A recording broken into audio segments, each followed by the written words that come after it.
pessoal, aqui nós iremos iniciar o conteúdo de radiciação, a segunda parte da nossa aula de hoje, onde nós vamos falar sobre a raiz de um número. Aqui vocês já viram em anos anteriores e nós vamos recapitular alguns conceitos que serão necessários para que nós possamos viabilizar as atividades que nós faremos aí posteriormente. Primeiramente, nós sabemos, pessoal, que a raiz quadrada de 16, por exemplo, né, ela é a mesma coisa que 4. Por quê? Porque 4 ao quadrado é 16. Se você desmembrar aqui e fizer 4 vezes 4, você vai ter exatamente o 16. É importante você relembrar também a nomenclatura. Nós dizemos que em uma raiz, né, quando se fala de radiciação, quando nós falamos em radicais, olha, isso aqui nós dizemos que é o radical, né, nós temos um radical. O que está dentro é chamado de radicando, representado pela letra A. E aqui em cima nós temos o índice. Essa seria a maneira que nós montaríamos uma situação envolvendo radicais. Mas assim, a nomenclatura completa, colocando aqui, trocando em miúdos, nós podemos dizer que, dada raiz quadrada 16 igual a 4, 2 é o índice, né, que nós dizemos, certo? Esse 2 aqui é o índice, tá bom? 16 é o radicando, esse 16 é chamado de radicando. Raiz quadrada de 16 é o radical, né? Se nós pegarmos aqui a situação completa, é chamado de radical. 4 é a raiz, certo? O resultado é chamado de raiz. E como é que a gente faz a leitura disso? Nós dizemos que nós temos a raiz quadrada de 16, certo? Então esse 2 ele é chamado de raiz quadrada. Também, mas professor, quando nós tivermos um 3 é chamado de raiz cúbica. Toda vida que tiver um 3 no índice, nós dizemos que temos a raiz cúbica. Por exemplo, né? Raiz cúbica de 27, raiz cúbica por exemplo, de 81. Ou quando nós tivermos o 4, professor, raiz quarta por exemplo, de 32, raiz quinta de 64 e assim vai. Sempre você vai utilizando essas nomenclaturas para estar fazendo isso. Dado esse primeiro momento, nós dizemos que nós, em alguns casos, podemos omitir o 2. Em alguns casos, não. Sempre. Nós podemos estar omitindo o 2 dentro da operação. Como é que isso acontece? Aqui nós temos a raiz quadrada de 16. Ela também pode ser escrita nessa forma. Veja que aqui o 2 já sumiu. Então aqui nós dizemos que toda vida que não há um valor aqui, consequentemente, né, já fica subentendido que nós temos um 2. Vocês são inteligentes e já conseguem ver esse 2 aqui. Raiz quadrada de 16 é a mesma coisa que raiz quadrada de 16 sem ter nada aqui no índice. Então, quando não tiver nada no índice, já fica subentendido que é um 2 que está aqui, né? Um exemplo aqui também sendo colocado aqui para vocês, tá bom? Sendo n um número inteiro positivo maior que 1, nós temos que a raiz quadrada de 0, por exemplo, é o próprio zero, né? Porque se você pegar às vezes 0 vezes 0, é igual ao próprio zero. E qual o conceito de raiz quadrada ou o conceito de raiz? Quando você diz, por exemplo, pergunta qual é a raiz quadrada de 25, você está perguntando qual é o número que multiplicado por ele mesmo vai dar igual a 25. E aí você fazendo essa pergunta, você sabe que o número que multiplicado por ele mesmo é igual a 25, por exemplo, é o próprio 5. Então esse é o conceito de raiz. Se você pega, por exemplo, a raiz quadrada de 4, você está se perguntando qual é o número que multiplicado por ele mesmo vai dar igual a 4. E você já sabe que é o 2, porque 2 vezes 2 vai dar igual a justamente o 4. Então esse é o conceito de raiz, tá bom? Aqui nós temos aqui alguns casos. No caso 1, é quando A, né, ou seja, quando nós tivermos aqui o número que está dentro é maior do que 0. E esse índice n, ele sendo um número inteiro positivo diferente de 1. Isso quer dizer que quando houver essa situação, que vai ser muito comum, você vai usar o conceito que eu acabei de explicar.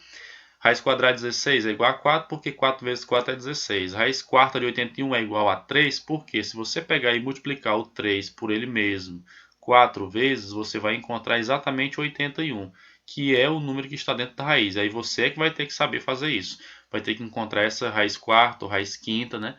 Aí vai muito de cada um. Raiz cúbica de 125, ele está se perguntando qual é o número que foi multiplicado por ele mesmo 3 vezes e que chegou a 125. E você já sabe, é bom você decorar, que foi o 5. Porque se você multiplicar 5 vezes 5 vezes 5, ó, 5 vezes 5 dá 25. E 25 vezes 5 dá exatamente 125, que é a raiz que está aqui. Raiz quinta de 32, ela faz a pergunta a você, qual é o número que multiplicado por ele mesmo 5 vezes vai dar igual a 32? É o 2, né? Porque se você multiplicar o 2 por ele mesmo 5 vezes, você vai obter exatamente 32. Então são alguns conceitos que é necessário que vocês entendam, tá bom?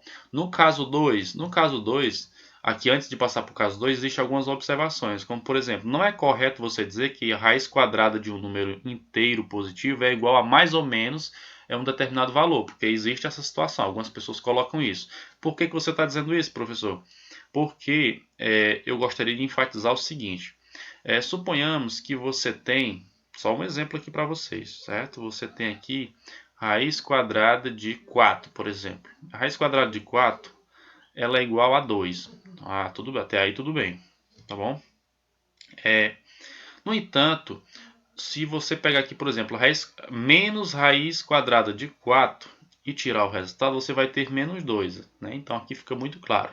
Professor, mas isso pode acontecer? Como é que a gente poderia escrever isso? É o seguinte, pessoal. Aqui, raiz quadrada de 4 é igual a 2, pois se você multiplicar 2 vezes 2, você vai obter 4.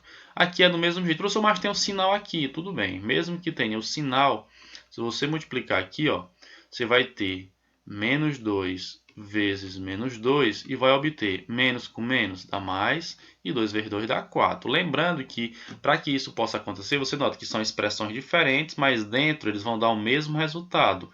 Certo? Eles vão dar esse mesmo resultado. Por quê? Porque aqui nós temos o sinal de mais aqui e o sinal de menos aqui. Então o importante é encontrar quem está dentro. É interessante você lembrar, nós vamos ver em outro caso, que dentro não pode haver um sinal negativo quando nós tivermos o índice par. Mas é só no próximo caso que a gente for ver. Então assim, essas sentenças aqui, elas são verdadeiras. Mas quando vier situações como essa aqui, elas não são. Então fique ligado quando tiver situações como essa aqui, dizendo que a raiz quadrada, né, o resultado final de uma determinada operação envolvendo radicais, ela vai ser mais ou menos, porque isso é mentira, tá bom?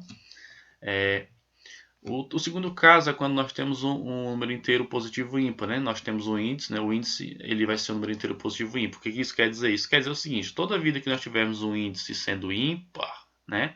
O resultado ele pode ser negativo, sem problema nenhum. Não existe problema algum em o resultado ser negativo dentro. Um exemplo aqui, pegando ali o 27 como exemplo, menos raiz cúbica de menos 27. Raiz cúbica de menos 27, qual é o número que multiplicado por ele mesmo 3 vezes vai dar menos 27? É o menos 3, né? E aí eu vou provar porque que é menos 3. Porque se você multiplicar o menos 3 por ele mesmo, né, 3 vezes, vai ficar assim, ó, menos com menos vai dar mais, 3 vezes 3 vai dar 9, vezes menos, que é 1 vezes, viu?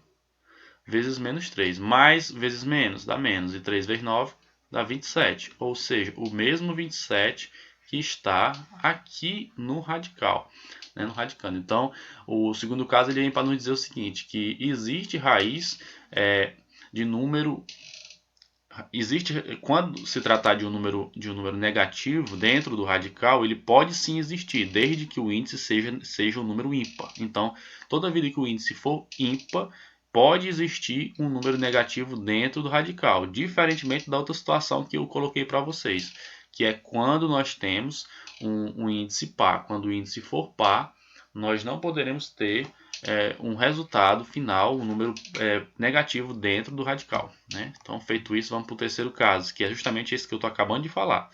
Quando você tiver um índice par, o resultado dentro, o númerozinho que está dentro aqui, no caso, pegando como exemplo menos 4, ó, o índice aqui é 2, vocês estão vendo. Então, dentro, de maneira alguma, pode existir um número negativo. Se isso aqui acontecer, nós dizemos que isso aqui não pertence ao conjunto dos números reais, tá bom? Quando nós tivermos um índice par e o número que está dentro for o número negativo. Outro exemplo, vamos supor que eu tenho uma raiz quarta de menos 2, por exemplo, só um exemplo. Isso aqui, o índice é par e dentro eu tenho um número negativo. Então isso aqui não pertence aos números reais, isso aqui é fato. Então basta você decorar isso, que quando você tiver um índice par, dentro você não pode ter um número negativo. Diferentemente da situação que nós vimos no caso 2, de que nós tínhamos um índice ímpar, né? E um número dentro negativo. Então isso aqui existe, dentro, pertence ao conjunto dos números reais. Eu posso sim encontrar o valor, porque aqui vai dar o valorzinho de menos 3, a resposta, mas isso aqui não pode acontecer, tá bom? Então, os encaminhamentos da aula de hoje, a atividade da página 20, a primeira e a segunda questão, a atividade da página 21, a primeira, a segunda e a quarta questão. Faça, me envie no privado, dúvidas, estou à disposição, é só me contactar.